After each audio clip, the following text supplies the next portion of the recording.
Item ಯಾವುದೇ ಇರಲಿ try ಮಾಡಿ ಆಚಿ ಚಿಕನ್ ಮಸಾಲಾ. ಪ್ರಶ್ನೆ ಪತ್ರಿಕೆ ಸೋರಿಕೆ ಹಿನ್ನೆಲೆಯಲ್ಲಿ ನಾಳೆ ನೀಟ್ ಮರುಪರೀಕ್ಷೆ.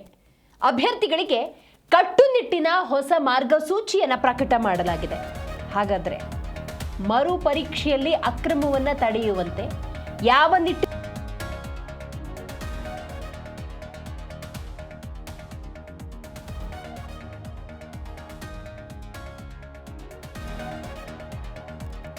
ಎರಡು ಪಾಸ್ಪೋರ್ಟ್ ಸೈಜ್ ಫೋಟೋ ತರುವುದು ಕಡ್ಡಾಯ? ಹೌದು, ಪ್ರಶ್ನೆ ಪತ್ರಿಕೆ ಸೋರಿಕೆ ಹಿನ್ನೆಲೆಯಲ್ಲಿ ನಾಳೆ ನೀಟ್ ಮರುಪರೀಕ್ಷೆ. ಸರ್ಕಾರಿ ಫೋಟೋ ಐಡಿ ಇಲ್ಲದಿದ್ದರೆ ನೋ ಎಂಟ್ರಿ.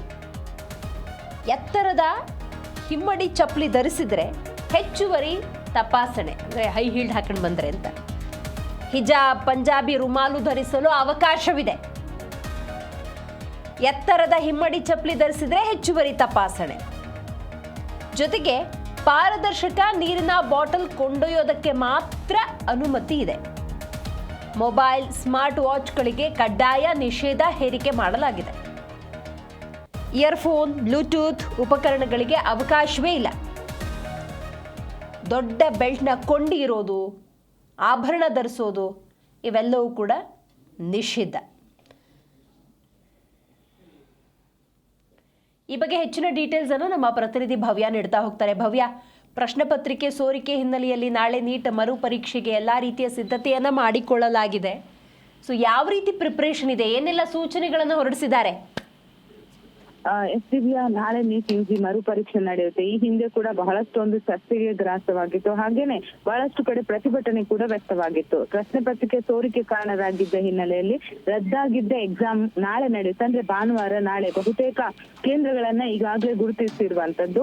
ಇದಕ್ಕೂ ಮುನ್ನ ಅಭ್ಯರ್ಥಿಗಳು ಕೆಲವೊಂದು ನಿಯಮಗಳನ್ನ ಕೂಡ ಪಾಲಿಸಬೇಕಾಗುತ್ತೆ. ಈಗಾಗಲೇ NTA ಅಭ್ಯರ್ಥಿಗಳಿಗೆ ಕೆಲವೊಂದು ಸೂಚನೆಯನ್ನ ಕೂಡ ಕೊಟ್ಟಿರುವಂತದ್ದು.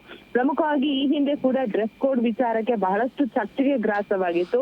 ಸೊ ಡ್ರೆಸ್ ಕೋಡ್ ಮತ್ತು ಯಾವೆಲ್ಲ ವಸ್ತುಗಳನ್ನ ತರಬೇಕು ತರಬಾರ್ದು ಎಂಬ ಸೂಚನೆಯನ್ನ ಕೂಡ ನೀಡಿರುವಂತದ್ದು. ಹಾಗೇನೆ ಪರೀಕ್ಷೆಗೆ ಅಗತ್ಯ ದಾಖಲೆಗಳು ಎಲ್ಲಾ ಅಭ್ಯರ್ಥಿಗಳು ತಮ್ಮೊಂದಿಗೆ 2 ಪಾಸ್ಪೋರ್ಟ್ ಸೈಜ್ ಫೋಟೋ, ಅಂದ್ರೆ ಯಾರಾದ್ರೂ ಫೇಕ್ ಮಾಡುವ ಸಾಧ್ಯತೆ ಇರುತ್ತೆ. ಸೊ ಹೀಗಾಗಿ ತಮ್ಮ ಭಾವಚಿತ್ರವನ್ನ ತರಬೇಕು. ಹಾಗೇನೆ ಸರ್ಕಾರಿ ಫೋಟೋ ID ಕಾರ್ಡ್ ಅಥವಾ ಆಧಾರ್ ವೋಟರ್ ID ಅಥವಾ ಪಾಸ್ಪೋರ್ಟ್ ಇತ್ಯಾದಿ ಕಡ್ಡಾಯವಾಗಿ, ಅಂದ್ರೆ ಸರ್ಕಾರಿ ಇದ್ರಲ್ಲಿ ಯಾವ್ದಿರುತ್ತೆ ಅದನ್ನ ತರಬೇಕಾಗುತ್ತೆ. ಅಷ್ಟು ಮಾತ್ರವಲ್ಲದೆ ಅಭ್ಯರ್ಥಿಗಳಿಗೆ ಮತ್ತೊಂದು ಸೂಚನೆಯನ್ನ ಕೊಟ್ಟಿದ್ದಾರೆ. ಧರ್ಮ ಮತ್ತು ನಂಬಿಕೆಗೆ ಅನುಗುಣವಾಗಿ, ಅಂದ್ರೆ ಈಗ ಹಿಜಾಬ್ ಆಗಿರ್ಬೋದು ಅಥವಾ ರುಮಾಲ್ ಧರಿಸಲು ಅನುಮತಿಯನ್ನ ಕೂಡ ಕೊಟ್ಟಿದ್ದಾರೆ. ಈ ಹಿಂದೆ ಇದ್ರ ಅನುಮತಿ ಇರ್ಲಿಲ್ಲ, ಆದ್ರೆ ಸದ್ಯ ಧರ್ಮಕ್ಕೆ ಅನುಗುಣವಾಗಿ ಅಂದ್ರೆ ಹಿಜಾಬ್, ಪಂಜಾಬಿ ರುಮಾಲ್ ಧರಿಸಲು ಕೂಡ ಅನುಮತಿಯನ್ನೇ ನೀಡಿರುವಂತದ್ದು. ಮತ್ತೊಂದ್ ಕಡೆ ಸಾಮಾನ್ಯ ಚಪ್ಪಲಿ ಮತ್ತು ಕಡಿಮೆ ಹಿಮ್ಮಡಿ ಎತ್ತರದ ಚಪ್ಪಲಿಗಳನ್ನ ಧರಿಸಬಹುದು. ಅಂದ್ರೆ ಬಹುತೇಕ ಹಿಮ್ಮಡಿ ಇರುವ ಚಪ್ಪಲನ್ನ ಧರಿಸಿದ್ರು ಕೂಡ ಪರೀಕ್ಷಾ ಕೇಂದ್ರದ ಒಳಗಡೆ ಹೋಗುವ ಮುಂಚೆ ಬಹಳಷ್ಟು ಅಂದ್ರೆ ಅವರ ಪರಿಶೀಲನೆಯನ್ನ ಕೂಡ ಮಾಡಲಾಗುತ್ತೆ. ಹಾಗೇನೆ ಕೆಲವೊಂದು ನಿಷೇಧಿತ ವಸ್ತುಗಳನ್ನ ಮಾಡಿದರೆ ಅವುಗಳಲ್ಲಿ ಮೊಬೈಲ್ ಫೋನ್ ಆಗಿರ್ಬೋದು, ಸ್ಮಾರ್ಟ್ ವಾಚ್ ಆಗಿರ್ಬೋದು, ಬ್ಲೂಟೂತ್ ಉಪಕರಣ ಆಗಿರ್ಬೋದು, ಇಯರ್ ಫೋನ್ ಆಗಿರ್ಬೋದು, ದೊಡ್ಡ ಬೆಲ್ಟ್ ಕೊಂಡಿ ಆಗಿರ್ಬೋದು, ಭಾರಿ ಆಭರಣಗಳನ್ನ ಹಾಕುವಂತಿಲ್ಲ. ಅಷ್ಟು ಮಾತ್ರವಲ್ಲದೆ ಈ ಹಿಂದೆ ನೀರನ್ನ ಬಾಟಲ್ ಅನ್ನ ತೆಗೆದುಕೊಂಡು ಹೋಗೋದಕ್ಕೆ ಅವಕಾಶ ಇರಲಿಲ್ಲ. ಆದ್ರೆ ಪರೀಕ್ಷಾ ಕೇಂದ್ರದೊಳಗೆ ಪಾರದರ್ಶಕ ನೀರಿನ ಬಾಟಲ್ಗಳನ್ನ ತೆಗೆದುಕೊಂಡು ಹೋಗೋಕೆ ಅವಕಾಶವನ್ನ ಕೂಡ ನೀಡಿರುವಂತದ್ದು. ಸೊ ಇಷ್ಟೆಲ್ಲ ನಿಯಮಗಳನ್ನ ಮಾಡಿಕೊಂಡು ನಾಳೆ ಎಕ್ಸಾಮ್ ನಡೆಯುತ್ತೆ. ಯಾವುದೇ ರೀತಿಯಾದಂತಹ ಅಹಿತಕರ ಘಟನೆಗಳು ನಡಿಬಾರ್ದು ಅಂತ ಆಯಾಯ DCPಗಳ ನೇತೃತ್ವದಲ್ಲಿ ಸಿಬ್ಬಂದಿಗಳ ಮುಖಾಂತರ ಒಂದು ಭದ್ರತೆಯನ್ನ ಕೂಡ ನೀಡಲಾಗುತ್ತೆ. ಹಾಗೇನೆ ಇವತ್ತು ಬಂದ ಮಾಹಿತಿ ಪ್ರಕಾರ ಇವತ್ತು ಕೂಡ ಮಾಕ್ ಡ್ರಿಲ್ ಅನ್ನ ಮಾಡ್ತಾರೆ ಅನ್ನೋ ಮಾಹಿತಿ ಕೂಡ ಇರುವಂತದ್ದು. ದಿವ್ಯಾ, ಭವ್ಯ, ಪರೀಕ್ಷಾರ್ಥಿಗಳ ರೆಸ್ಪಾನ್ಸ್ ಹೇಗಿದೆ? ಸೇಮ್ ಟೈಮ್ ಈಗ ನೀವು ಹೇಳಿದ್ರಿ ಧಾರ್ಮಿಕ ಕಟ್ಟುಪಾಡುಗಳಿಗೆ ಕೆಲವೊಂದು ಅವಕಾಶ ಕೊಡಲಾಗಿದೆ ಅಂತ. ಈ ಜನಿವಾರ, ಶಿವದಾರ, ತಾಳಿ, ಮಾಂಗಲ್ಯ ಇದ್ರ ಬಗ್ಗೆ ಏನಿದೆ? ಈ ಹಿಂದೆನೆ ಅಂದ್ರೆ ಘಟನೆಗಳು ಬೆಳಕಿಗೆ ಬಂದ ನಂತರ ಶಿಕ್ಷಣ ಇಲಾಖೆ ಸುತ್ತೋಲೆಯನ್ನ ಹೊರಡಿಸಿತ್ತು. ಅವರವರ ಧರ್ಮಕ್ಕೆ ಅಂದ್ರೆ ಜನಿವಾರ ಆಗಿರ್ಬೋದು, ಶಿವಲಿಂಗದ ರುದ್ರ ಇದಾಗಿರ್ಬೋದು, ಅಥವಾ ಯಾವುದನ್ನೆಲ್ಲ ಅವರವರ ಧರ್ಮಕ್ಕೆ ಅನುಸಾರವಾಗಿ ಅಂದ್ರೆ ಹಿಜಾಬ್ ಆಗಿರ್ಬೋದು, ಮುಸ್ಲಿಂ ಮಕ್ಕಳು ಅವ್ರ ಹಿಜಾಬ್ ಅನ್ನ ಧರಿಸ್ಕೊಂಡ್ ಬರ್ತಾರೆ. ಅಷ್ಟು ಮಾತ್ರ ಅಲ್ಲದೆ ಸಿಖ್ಖರು ಟೋಪಿ ಆಗಿರ್ಬೋದು, ಈ ರೀತಿ ಆಗ್ತಾರೆ. ಅಂದ್ರೆ ಅವರ ಧರ್ಮಕ್ಕೆ ಅನುಗುಣವಾಗಿ ಯಾವ್ದೆಲ್ಲ ಇದೆ ಅದನ್ನ ಹಾಕೊಂಡ್ ಬರ್ಬೋದು.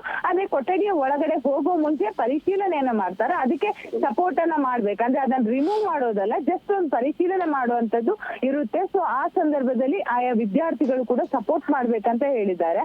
ಅಷ್ಟು ಮಾತ್ರವಲ್ಲದೆ ಈಗಾಗಲೇ ಪೋಷಕರಲ್ಲಿ ಬಹಳಷ್ಟು ಆತಂಕ ಇದೆ. ಯಾಕಂದ್ರೆ ಒಮ್ಮೆ ಎಕ್ಸಾಮ್ ಅನ್ನು ಬರ್ದಿದ್ದಾರೆ ಮಕ್ಳು, ಮತ್ತೆ ಓದ್ಕೊಂಡು ಮತ್ತೆ ಬರೆಯುವಂಥದ್ದು, ನಾಳೆ ಯಾವುದೇ ರೀತಿಯಾದಂತಹ ತೊಂದರೆಗಳು ಆಗ್ಬಾರ್ದು ಅನ್ನೋದು ಪೋಷಕರ ಅಭಿಪ್ರಾಯ ಆಗಿದೆ. ಯಾಕಂದ್ರೆ ಮಕ್ಕಳು ಪ್ರತಿನಿತ್ಯ ಓದಿದ್ರೆ ಮಾನಸಿಕ ಖಿನ್ನತೆಗೆ ಒಳಗಾಗ್ತಾರೆ. ಯಾಕಂದ್ರೆ ನೀಟ್ ಎಕ್ಸಾಮ್ ಬಹಳಷ್ಟು ಇಂಪಾರ್ಟೆಂಟ್ ಇರುವಂತದ್ದು. ಸೊ ಈ ಸಂದರ್ಭದಲ್ಲಿ ಪದೇ ಪದೇ ಎಕ್ಸಾಮ್ ಗಳನ್ನ ನಡೆಸ್ತಾ ಇದ್ರೆ ಮಕ್ಕಳಿಗೆ ಕೂಡ ಮಾನಸಿಕವಾಗಿ ಕುಗ್ಗಿ ಹೋಗ್ತಾರೆ. ಸೊ ನಾಳೆ ಯಾವುದೇ ರೀತಿಯಾದಂತಹ ತೊಂದರೆಗಳು ಆಗದ ರೀತಿ ಎಕ್ಸಾಮ್ ಅನ್ನ ಸರ್ಕಾರ ಆಗಿರ್ಬೋದು ಅದರ ಅಧೀನದಲ್ಲಿರುವಂತಹ ಸಿಬ್ಬಂದಿಗಳು ನಡೆಸಬೇಕಂತ ಈಗಾಗಲೇ ಪೋಷಕರ ಕಳಕಳಿಯಾಗಿದೆ. ಸೊ ಯಾವುದೇ ರೀತಿಯಾದಂತಹ ಗೊಂದಲಗಳು ಸೃಷ್ಟಿ ಆಗ್ಬಾರ್ದು ಅನ್ನೋ ನಿಟ್ಟಿನಲ್ಲಿ ಈಗಾಗಲೇ ಸುತ್ತೋಲೆಯನ್ನ ಕೂಡ ಹೊರಡಿಸಿದ್ದಾರೆ. ಈ ಹಿಂದೆ ಕೂಡ ನಾವು ನೋಡ್ಬೋದು ಬೇರೆ ಬೇರೆ ಕಡೆಗಳಲ್ಲಿ ಜನಿವಾರ ವಿಚಾರಕ್ಕೆನೆ ಪಾಪ ಮಕ್ಕಳನ್ನ ಎಕ್ಸಾಮ್ ಬರೆಸೋದು ವಾಪಸ್ ಕೂಡ ಕಳಿಸಿರುವಂತಹ ಘಟನೆಗಳು ಕೂಡ ಮರುಕಳಿಸಿತ್ತು. ಆದ್ರೆ ನಾಳೆ ನಡೆಯುವಂತಹ ಎಕ್ಸಾಮ್ ಅಲ್ಲಿ ಯಾವುದೇ ರೀತಿಯಾದಂತಹ ಗೊಂದಲಗಳು ಆಗದ ರೀತಿ ಎಕ್ಸಾಮ್ ಅನ್ನು ನಡೆಸಬೇಕಂತ ಅಲ್ಲಿರುವಂತಹ ಸಿಬ್ಬಂದಿಗಳು ಈಗಾಗಲೇ ಟ್ರೈನ್ ಅಪ್ ಅನ್ನ ಕೂಡ ಶಿಕ್ಷಣ ಇಲಾಖೆ ಕೊಟ್ಟಿರುವಂತದ್ದು. ದಿವ್ಯಾ, ಥ್ಯಾಂಕ್ ಯು ನಿಮ್ಮೆಲ್ಲ ಮಾಹಿತಿಗಾಗಿ ಭವ್ಯ.